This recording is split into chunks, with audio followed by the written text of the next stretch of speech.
চলে আসলাম আবারও নতুন একটি ভিডিও নিয়ে। আর এইদিকে দেখেন কত মজার একটি রেসিপি নিয়ে আসছি, আর সেটা হলো চিকেন কুমড়ো মোমো। আর চিকেন কুমড়ো মোমোটা কিভাবে বানিয়েছি সেটাই আজকে আপনাদের সাথে শেয়ার করব।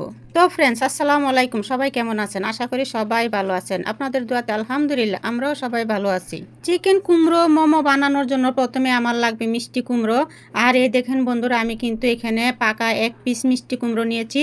আর এরকম এক পিস মিষ্টি কুমড়া কিন্তু বাজারে এরকম পিস হিসাবেই পাওয়া যায়। তো আমি আজকে এক পিস মিষ্টি কুমড়ো দিয়েই বানাবো। আর প্রথমে দেখেন আমি মিষ্টি কুমড়াটাকে ভালোটিকে ছিলে পরিষ্কার করে নিচ্ছি, আর মিষ্টি কুমড়ার যে খোসাগুলো সেগুলো ফেলে দিচ্ছি। আর এই মিষ্টি কুমড়াটাতে দেখেন একটু সবুজ অংশটা একটু বেশি আছে, তো আমি সবুজ অংশটা একটু বেশি করে কেটে ফেলে দিব, আর এইভাবে ঠিক পরিষ্কার করে নিব। আর এই দেখেন আমার সবগুলো মিষ্টি কুমড়াই কিন্তু পরিষ্কার হয়ে গেছে, আমি ছিলে পরিষ্কার করে নিয়েছি। আর সবগুলো এরকম ছোট ছোট করে কেটে নিব। আর এরকম ছোট ছোট করে কেটে নিলে তাড়াতাড়ি সিদ্ধ হয়ে যাবে, যেহেতু আমি মিষ্টি কুমড়োগুলো সিদ্ধ দিব। তার আগে কিন্তু বন্ধুরা আমি মিষ্টি কুমড়োগুলো দেখেন একটি বাটিতে তুলে নিচ্ছি, আর তুলে এইগুলো ধুয়ে পরিষ্কার করে নেব। আর তারপরে যে মিষ্টি কুমড়ার খোসাটা দেখেন আমি কিন্তু খোসাটা ফালাই নাই, আর খোসার উপরে যে শক্ত অংশটা সেই অংশটা কিন্তু এই যে একটি ছুরি দিয়ে কিন্তু হালকা করে ফেলে দিচ্ছি। আর এই খোসাটা আমি কি কাজে ব্যবহার করব তা করব আমার ফুল ভিডিওটা দেখলে অবশ্যই বুঝতে পারবেন এই খোসার অংশটা আমি কি কাজে ব্যবহার করব। তো আশা করি আমার ফুল ভিডিওটা দেখবেন আর আমার সাথেই থাকবেন। তো বন্ধুরা, মিষ্টি কুমড়ো দিয়ে মোমো কে কে বানিয়েছেন? যদি বানিয়ে থাকেন অবশ্যই কমেন্ট বক্সে জানাবেন। আর যদি না বানিয়ে থাকেন আমি বলবো একবার হইলেও বাসায় ট্রাই করে দেখবেন, কারণ এটা খেতে এতটাই মজা হয়। আর বাচ্চাদেরকে বানিয়ে দিলে তো একবার খেলে আবার বারবার বায়না ধরে। আর তারপরে দেখেন মিষ্টি কুমড়োগুলো আমি ভালোটিকে ধুয়ে নিয়েছি, আর তারপরে কড়াই একটি চুলায় কড়াই বসাই দিয়েছি। তারপর তার এখানে অল্প একটু পানি দিয়েছি, আর মিষ্টি কুমড়োগুলো কিন্তু সিদ্ধ দিয়েছি।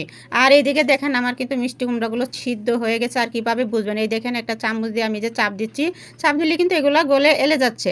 তো তারপরে মিষ্টি কুমড়োগুলো আমি রেখে দিব ঠান্ডা হওয়ার জন্য। তো তারপরে আমি এই যে একটা ব্লেন্ডার নিয়েছি, আর ব্লেন্ডারে ব্লেন্ড করে নিব। তো আপনাদের কাছে যদি ব্লেন্ডার না থাকে তাহলে আপনারা এই মিষ্টি কুমড়াটাকে ছেলে যে কোনো একটা চালনের মধ্যে চেলে নিতে পারেন। তারপরে এই যে আমার মিষ্টি কুমড়াটা ব্লেন্ড হয়ে গেছে, আমি তারপরে আবারও কড়াইতে দিয়ে দিচ্ছি।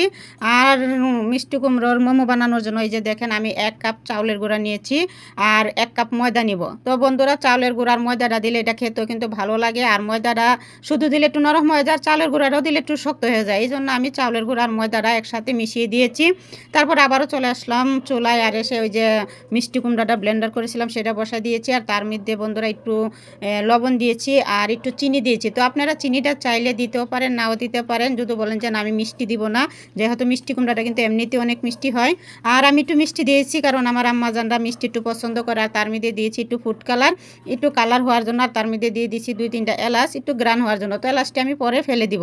আর তারপরে যে আমার চাউলের গুঁড়ার ময়দাটা মাখিয়েছিলাম, এই চাউলের গুঁড়ার ময়দাটা দিয়ে দিব। তো প্রথমে আমি অর্ধেক দিয়েছি, তারপরে দেখি না হয় নাই, তো আমি বাকি অর্ধেক যে চাউলের গুঁড়ো ময়দাটা ছিল সেটা দিয়েছি।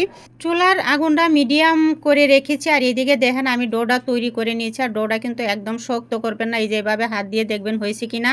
আর এটা কিন্তু একটু নরমই থাকবে, বেশি শক্ত হবে না, তাহলে কিন্তু মোমোটা সুন্দর হবে না। এই জন্য এই মোমোর ডোটা অবশ্যই একটু খেয়াল রাখবেন যেন বেশি শক্ত না হয়। আর এই যে নামিয়ে আমি ঠান্ডা হওয়ার পরে এই যে ডোটা তৈরি করে নিয়েছি, আর এই দেখেন ডোটা ঠিক এরকম নরম হয়েছে। তো বন্ধুরা, তার আগে আমি বলে দিই যে কোনো পিঠা বানানোর আগে কিন্তু ওই যে হাতে যদি একটু তেল লাগিয়ে নেন তাহলে কিন্তু বানানোর সময় খুবই সুবিধা হয়, হাতের মধ্যে সহজে লাগে না।